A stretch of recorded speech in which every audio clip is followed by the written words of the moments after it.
Ubra. Iya.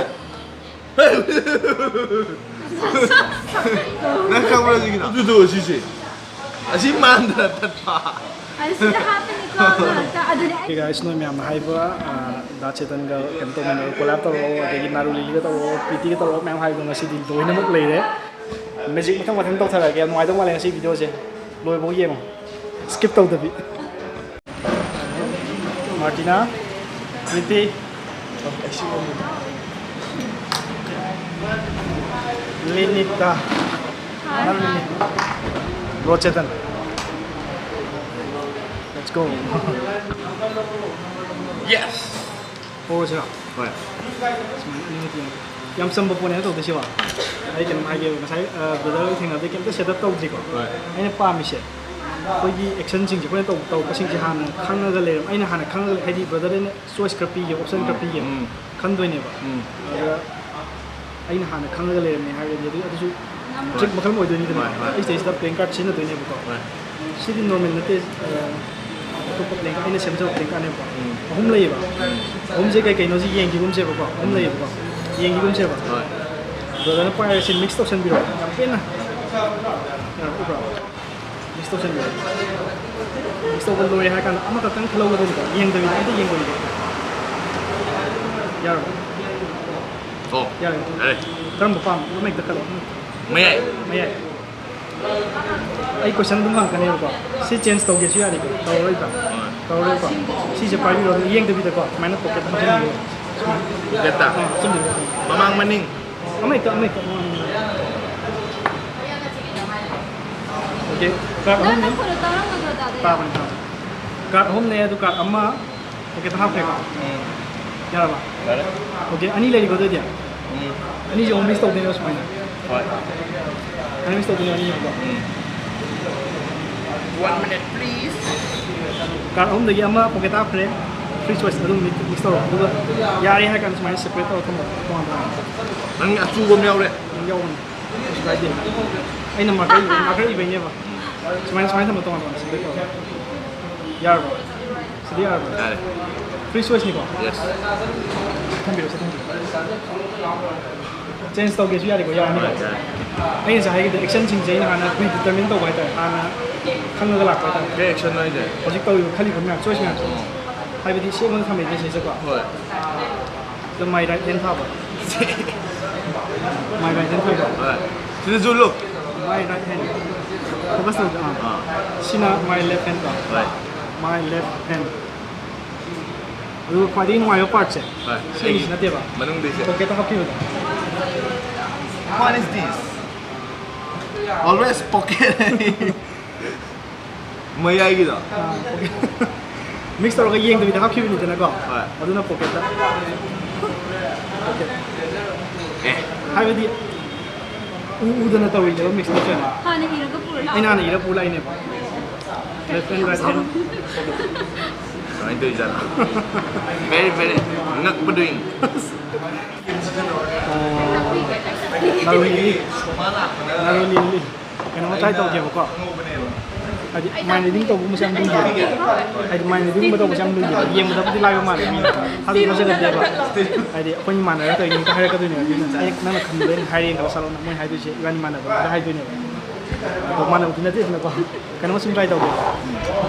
Kenapa di kami peti di kami magi peti kami yang kami mana sekarang hampir tambah ni nak. Nanti peti di mami kami banyak kau. Nanti kui nau di mami di kami benar Instagram benar hangi nak magi di kami di magi jual leh hai, ani leh hai tu kau. Ani di mana ama jangan di mana guest house je. Nang nak tolong kau mami cak, nang nak cakap tolong ni apa? Mahi tadi kita mahi. Ya ni. Mahi. Oh. Ama ka to. Mahi. Okay, ama lagi, atau dah, hari lagi. Guest tahu dia buka. Lan macam cuma saya buka.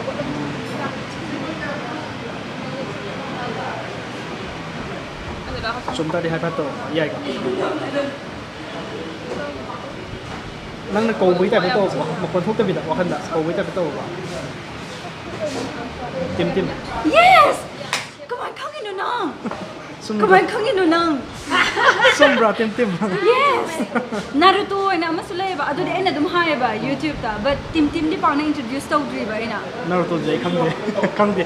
Nang Naru Lily to sin nang Naruto pa ba gi oi ni na ta. Yes. Nam khang dam yaw ni hai do pi to. Mane. Ma Naruto gi fan ne ba. Ma Naru Lily hai si. Ma gi pet ama lei ba. Ah. Ma gi hui ama lei ba. Ai ma mi gi tim ko hai ba na. Ado do.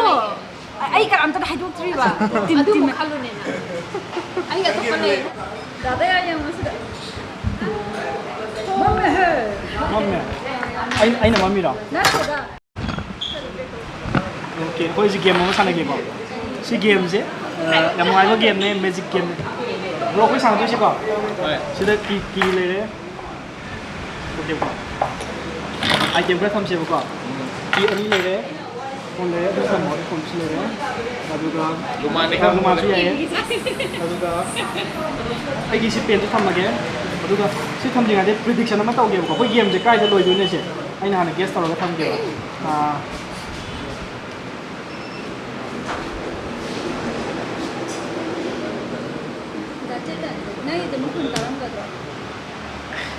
Slowly go. 1, 2, 3, 4, 5, 6, 7. Ada. Ada ni. Ini sudah ia tham ram ni. Why si change to way aroi ba. Sina agi outcome tu ni final outcome ni ba. Game sana se ba. 6 tang ke. Kian 1, 2, 3, 4, 5, 6. Oh, okay. Amaga option je. Amaga. Ya, tu siapa? Amai ke? Memang apa ya? Ya, ni tu nak. Kau tahu tu se? Na ko si ha ko. Ya, tu siapa? Ya, kau 1, 2, 3, 4, 5, 6, 7. 7 kau. Kau tahu tu se? Nak kau ini nak kau. Pot ani shock kan ba? Ai nama eliminate tahu kan ba? Ai nama pot ani shock kan ba? Dua nama eliminate tahu ni. Elimination game ni sana tu se ya kan? Kau ni nak amau shock. Ama. Ni shock. Sila kau kaki kau tu dia. Ai nama auto itu main lo kau tu. Ai nak kan tu nama lo kau tu ba? Ai nama ani shock ke berada nama eliminate tahu berapa? Okay, so we are left with this sebenarnya kau. Jadi ani kalau ani musuh ni. Ya ba. Jadi sila tengah ada kau. Ani musuh. Ni suara. Ya ba. Juga buat kita ani musuh. Ya kau. Ya ba. Last kena sok ke kena sok. Nang kan ba da kan kan. Ya kita di bawah ni. Ya kau. Kalau di si free choice nanti ni banyak force tu guna tiba. Natra. Free choice ni betul je. Game je muka repeat terus ke. Kau memang tham aku juga. Ayo ni so ini nama so ini ni so. Eliminate tu guna ba. Last kali hari se sigi kis ni ba. Sigi kena. Aigi. Nanti ni kira. Adu kai gumba si game je sida loi bane ba. Ai ngai hau jeng adi sida kanam ear tham gi na. Ear tham mi ba. Yang asi ba. Game pai de ba. Ai mo ko. Empty hands. Yar ba. After explain to nang ni. Hau ji game da. Bot myam tham mi ba khoi na ko. Ai. Aina ani soe moi na lo soe moi ani soe na lo soe adi sum lo thoki bane ba. Eliminate to bane ba. Last si le mo bane ba. Last ki su brother na kolom lo thok na ba. Si le mo ida na. Aina hau jeng adi sida kanam ear tham mi na ka. Yang cerita, selain robot saya. Robot pun dia ni. Kayak ni nak main predictor ini. Ay makala kay kala ka mag-kiss ka tayo hindi naman mo ba? Kiss ka tayo kadi ay isu yaw na. Hoy. Specific si kiss ay ni. ki na kay sa kage. Ang sige to sum khala kayo na mo ka khala kayo na. Ay na si khalam tadi si khalam tadi. Tay mai. Ai ni ko. Ai na ko si ji lok thuk eliminate taw ge khalam mai. Khalam mo kadi change taw gi ba daw khan na. Adi Kilo. Nang gini ko sa. Nang takti ko yang na ko energy siya. Bro yung si pazam yung. Siya pa ni. Formal siya pa. Ay si. Naga. 1 2 Kay no. Kamay na no. Kamay to no. Leave city. Maka tawa leave city. 지금 까지 봐. 까지 봐. Siri bea le. Ka hap na le bi. Ay, hay sa. Kita. Kem yaw Lang di. lang kiri yung. Nai ko chupa hili di na kita. Singna na ba ni. Ay na to.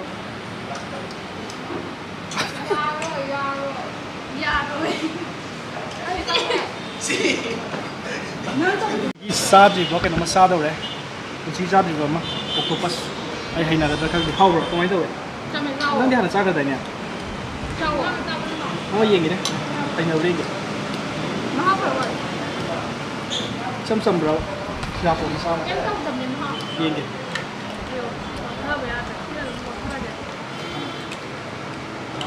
오토파스. Tanman udah. Nyam cawe dah ada yang. Sao? Ay an man ito sige. Kamay to gun suwa. Makan pan udah. Iya lagi. Ngamun leo mo naman ba?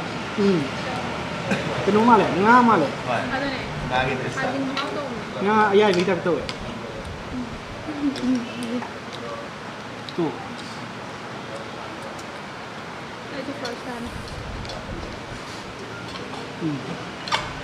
Ngah ayah cuma. Oh. Ako is cheese. Martina mo bro?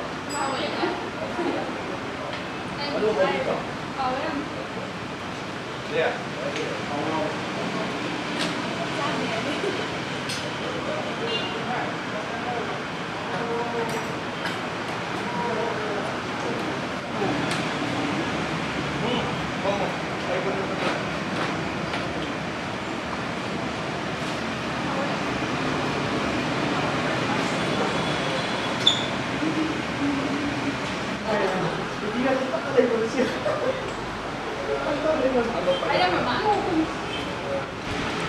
Jadi kita hiram apa? Yang tak muka, yang mana tahu yang mana tu. Top kador. Pile kador.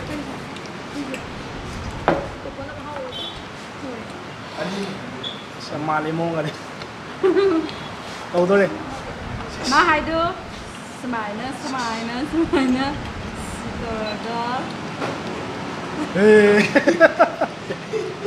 Ay tangat piraki.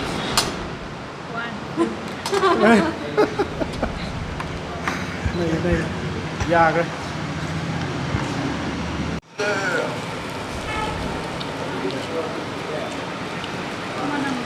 Saan mo na ako. Coin just the pie na. Illusion nga tani coin just the pie na pa. No yung method is the pie and kan to ni ba. Illusion ne ba sa dalay ni ba. Okay, nang shin buzugi wan ne. Sida pie ni. Sa ka tubo di kitang ta ka pior ne. Khang mo je ne mina di kang bra. Sida pie na ne tak chak lo tai ko mo kon tai ko. Tai ko. Tak mang gitu ne ba. Kanang khang mo ro ba. Kanang khang mo ro mi ayang mina di khang ayang mina di khang ne ba. Video da khang ne ba kon bra. Aku itu tahu. Dagi ma ne ne. Deng chun talem ne.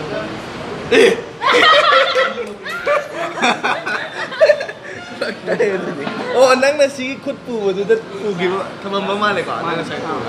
Okay. Satu power itu, satu power itu. Aduh, ini semain pai tu nak. Semain pai, simpang berapa? Simpang, saya tambah. Semain pai besar. Yang tu, semain pai besar. Sam na normally semain pai ni tu ni. Ono, sudah lagi saya nak tambah berapa ni? Mau di camp power dia saja. Power. Kau semain tang kita semain lain tu ni apa? Sudah lagi semain tahu pai kita lagi bukan tu ni apa? Kalau si sana tu ni kan? Kau power itu ni, power dia nak camp. Mana di mata tu lagi. Oh.